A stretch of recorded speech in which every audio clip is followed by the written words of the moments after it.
안녕하세요. 건강 한 스푼입니다. 여러분 매일 영양제를 한 움큼씩 드시는데도 건강이 좋아지지 않으시나요? 이상하지 않으신가요? 건강을 위해 매일 챙겨 먹는 영양제가 오히려 우리 몸에 부담이 될 수 있다는 사실 알고 계셨나요? 하버드 의대의 최근 연구에 따르면 영양제를 과다 복용하는 사람들이 오히려 더 많은 건강 문제를 겪는다고 합니다. 특히 50대 이상에서 이런 현상이 두드러지게 나타난다고 하네요. 평생 약에 의존하며 살아가시는 분들이 놓치고 있는 중요한 진실을 오늘 낱낱이 파헤쳐 보려고 합니다. 여러분, 자연식품과 인공영양제의 차이점을 아시나요? 영양제는 특정 성분만을 인위적으로 추출해 강력한 효과를 내지만 우리 몸은 이를 자연스럽게 받아들이지 못할 때가 많습니다. 반면에 자연식품은 우리 몸이 필요로 하는 영양소들이 적절한 비율로 들어있어 체내에서 조화롭게 작용합니다. 놀라운 사실을 하나 더 말씀드리자면 우리 몸은 자연식품의 영양소를 훨씬 더 효율적으로 흡수한다고 합니다. 미국 국립보건원의 연구 결과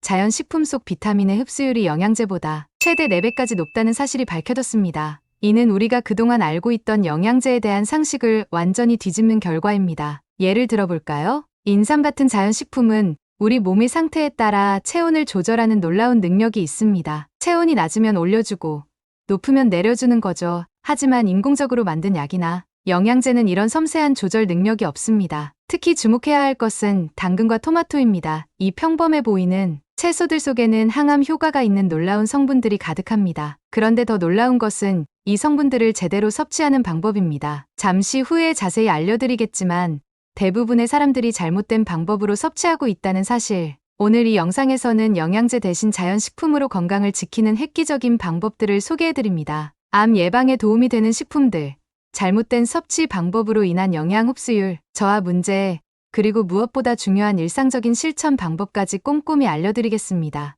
영상 끝까지 함께 해주시면 분명 여러분의 일상적인 식습관과 건강관리에 큰 도움이 될 것을 약속드립니다.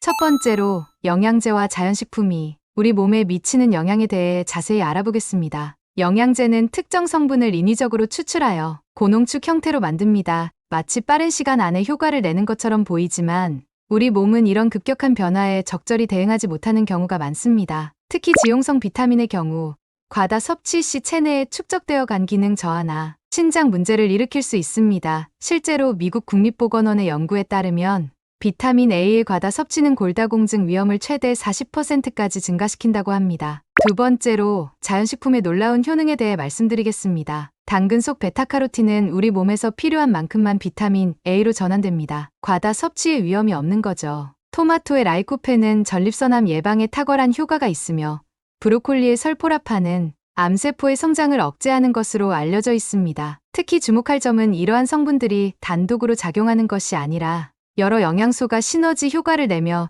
우리 몸의 면역력을 높인다는 것입니다. 세 번째로 자연식품의 올바른 섭취 방법을 알려드리겠습니다. 당근은 기름과 함께 조리할 때 베타카로틴의 흡수율이 최대 70%까지 증가합니다. 토마토는 살짝 가열하면 라이코펜의 생체 이용률이 4배 이상 높아집니다. 브로콜리는 살짝 데치거나 스팀으로 조리할 때 영양소 파괴를 최소화할 수 있습니다. 이처럼 각각의 식품마다 영양소를 최대한 흡수할 수 있는 최적의 조리법이 있습니다. 네 번째로 일상생활에서 실천할 수 있는 건강관리 방법을 소개해드리겠습니다. 매일 30분의 걷기 운동은 심장병 위험을 27% 감소시키며 치매 예방에도 효과적입니다. 식사 전 물 한 잔은 소화를 돕고 포만감을 주어 과식을 방지합니다. 하루 7시간의 충분한 수면은 면역력 강화에 필수적입니다. 여섯 번째로 나이대별 맞춤 건강관리법을 알아보겠습니다. 50대에는 근력운동과 유산소 운동을 병행하는 것이 중요합니다. 60대에는 관절 건강에 특히 신경 써야 하며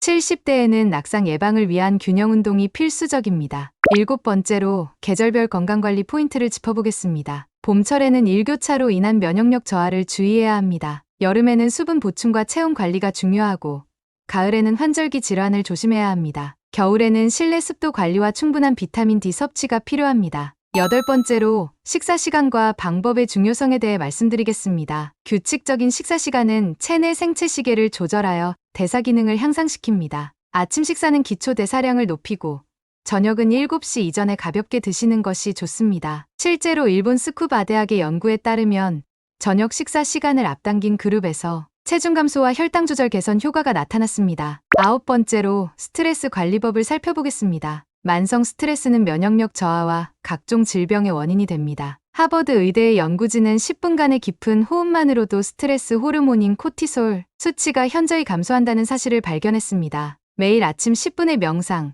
점심시간 가벼운 산책, 저녁 시간 스트레칭은 스트레스 해소에 매우 효과적입니다. 10번째, 장내 미생물과 건강의 관계를 알아보겠습니다. 최근 연구들은 장내 미생물이 면역력, 정신건강, 체중 관리에 직접적인 영향을 미친다는 사실을 보여줍니다. 발효식품의 꾸준한 섭취, 식이섬유가 풍부한 채소 섭취, 적절한 운동은 건강한 장내 환경을 만드는 데 필수적입니다. 12번째로, 잠은 건강에 정말 중요합니다. 수면의 질은 건강에 직접적인 영향을 미칩니다. 취침 전 스마트폰 사용 자제, 실내 온도 18에서 22도 유지, 저녁 식사 후 2시간 이상 공복 시간 확보가 숙면의 핵심입니다. 특히 수면 시간대를 일정하게 유지하는 것이 가장 중요합니다. 마지막으로 사회적 관계와 건강의 상관관계를 살펴보겠습니다. 하버드 대학의 장기 연구에 따르면 긍정적인 사회적 관계를 유지하는 사람들의 수명이 평균 8년 더 길다고 합니다. 주기적인 친목 모임, 봉사활동 참여,